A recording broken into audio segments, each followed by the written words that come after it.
first, a Valley woman has one expensive fill-up. Good evening, everybody. I'm Trisha Keene. Her car wouldn't start afterwards, and her mechanic gave her the pricey news. Something in the gas messed up her engine. 13 investigative reporter Joe Bartels is digging for answers tonight and shows you the steps to take if something similar happens to you.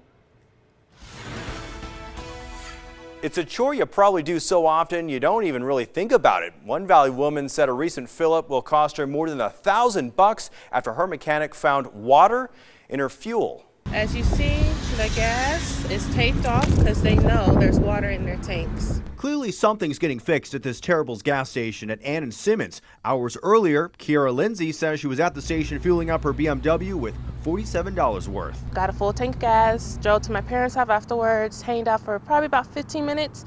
I went to get back into my car and it would not start at all. After some troubleshooting, a mechanic at BMW drained the tank and discovered there was water in the fuel that had caused some expensive damage. At first I was like, is somebody out to get me? Like, I was lost, but I was like, no, because my gas tank has a lock on it, so there's no way anybody can tamper with this. So my first thought was to drive back up to the gas station to see what was going on. And that's when the pieces started coming together. Kiara says she contacted the company and she got the impression she wasn't the only one. 13 Action News also reached out, but Terrible's did not respond. So we contacted the Nevada Department of Agriculture, the agency charged with overseeing gas pumps and fuel quality. So if water is found, it's typically found on the very bottom unless it's stirred up.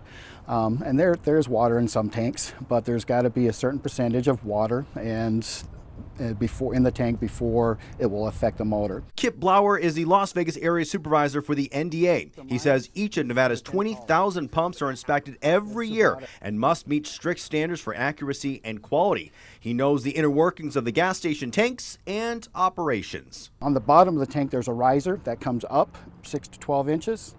And there's got to be at least 6 inches of water in that tank for it to be drawn in to the filters, and typically filters will filtrate the water out. 13 investigators requested all pump inspection reports for the Ann and Simmons location for the past 3 years. According to the records, it passed with flying colors, no issues whatsoever. The NDA did send an inspector to the location as soon as we brought the potential issue to their attention. Authorities say if there was a fuel quality issue, it needs to be reported immediately. Adding high volume stations may go through tens of thousands of gallons of fuel in just a matter of days. Each pump has a sticker with a website or a phone number to call if there are any issues. As for Kiara, she says Terrible's is making it right, at least almost. She says the company has agreed to pay for her repairs to her BMW, but won't budge on a refund for the gas she bought or reimburse her for the days she had to take off from work. Joe Bartels, 13 Action News, elevating Las Vegas.